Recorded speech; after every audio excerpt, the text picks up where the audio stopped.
Who here wants to talk about ancient Roman poetry? I do. Yeah, nice. Okay, me too.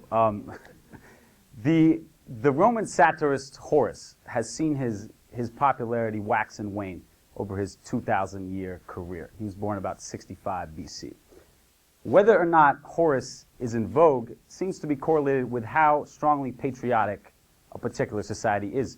So, for example, he was lauded by the British at the height of their imperial power in the 19th century, and then largely fell out of style in the disillusionment following the First World War. And it's not hard to see why. While the satires of Horace were mocking and critical of his society, he avoided subjects that were overtly political. So he would criticize the vices of the masses, but not of those in power. And as such, he was co-opted into the inner circle of the Emperor Augustus, and his work largely echoes the concerns of the elite. Horace can be contrasted with the more combative and biting style of another poet, active just a few years after, Juvenal, who was actually exiled for some of his more provocative works. The satires of Juvenal are a broad indictment of the amoral men in power, their greed, hypocrisy, and the corruption of the Roman state. He was immensely popular and therefore dangerous because he named names in his work, and Romans saw him as speaking truth to power. This is the same poet, by the way, who coined the maxims, "Who watches the watchman?" and "Bread in circuses," hence the exile. But you might ask, what's the connection? I mean, what does it matter? Well, as a lover of the classics myself, it dawned on me recently that this duality, the relationship that these poets had with authority in antiquity, with Horace and entertainment on one hand and Juvenal and sedition on the other, still plays out in our world today. Popular calls for social critique and social criticism in the present come in a different medium, hip-hop. Not so much anymore in the United States, where socially conscious groups like Tribe or Public Enemy no longer enjoy widespread commercial appeal, but in French suburbs, North African revolutions, and West African elections. So I'm going to take you through those three examples. The influence that hip-hop artists have is not lost on elites today. So echoing the jazz diplomacy of the Cold War for all you SIPA students, the State Department uses rappers to promote American values all over the world. And it's not just the US.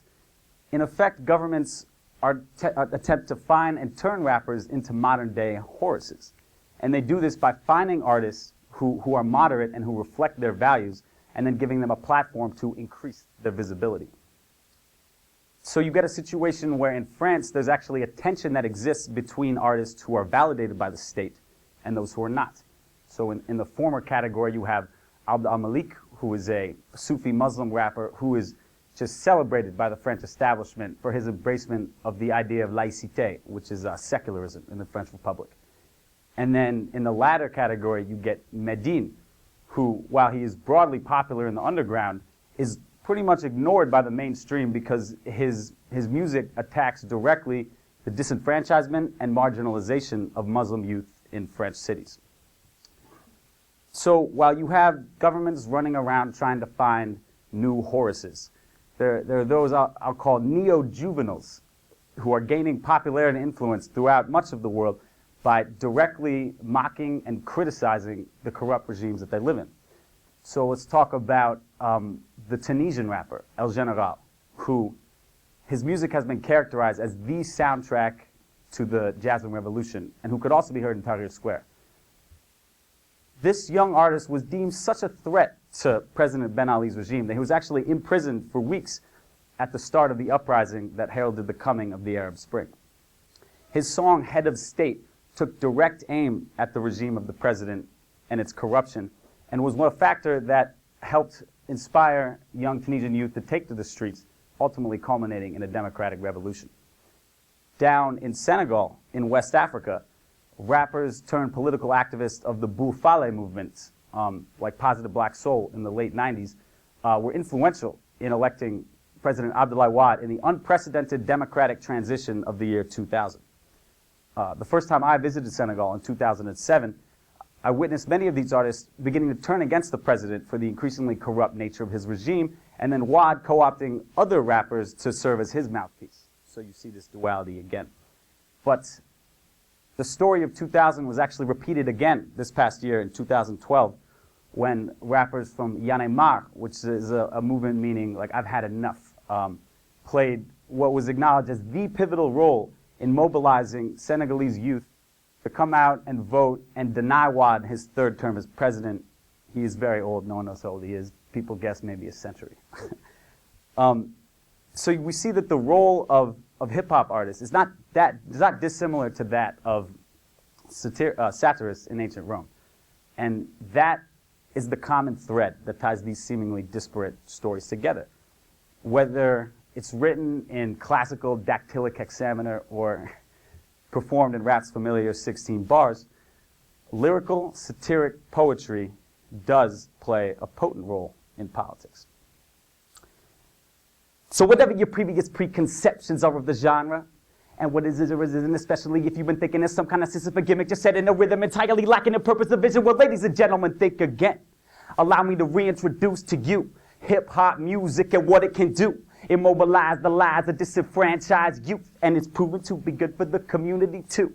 So we got nothing to lose, in fact, about passing your clues. So welcome to class in this school. I'll be mapping out past to the tool of poetry, rap, its influence. So what are the roots of this movement? Is it the jazz funk groove or the blues end? What is the nature of lyricism and who can put it to good use to speak truth? Is the role of the poet extolling noble virtues of soul or recovering government corruption out of control? So much it doesn't even function anymore. Got all these ruling parties rich and everybody else is poor, but exposing hypocrisy doesn't equate to a class war. So let me tell you that youth is the movement, truth is the movement. We're the roots of this movement. No disillusionment, no matter who's in this movement. Better be seized in the moment, carpe diem, cause you own it. Et Dakar, Dafaner, ça m'emboque d'Afaner. Et quand on fait de la musique, comment c'est chaud, comment en faire. C'est ce que je gère entre la paix et la guerre, entre ciel et la terre. So regardez-moi ça des Sénégalais. Et ce qu'ils ont fait, c'était Diouf, François Wade, Yanemar, Bouffalais. Mais surtout la musique de rap qui vient d'Amérique. Mais maintenant, c'est tout le monde qui l'entend. De la banlieue de Paris, en Tunisie, en Afrique, et à Tahrir en Égypte. Ça change le politique, c'est poésie, et je le kiffe. Cause these rappers painting pictures of ridiculous images. Cause this style's omniscient, omnipotent. They don't push it, they rip open the envelope cause the danger is imminent. Got minimum wages and biblical pages for women and babies. The system is a cage, just suffocating the poor, the foreign nationals, or the masses. Without a shot at even the average means of living. These plebeians giving everything they have. Read the epitaph, reminiscent of a classical tragedy. Sacrifice the mob for lying in the face of certain defeat, or moving the family to Brooklyn just to plant another tree. Cause all they really wanted was some peace and harmony, maintaining optimism, but this isn't Candide. So wassalamu alaikum, welcome to the new arc of history. Thank you.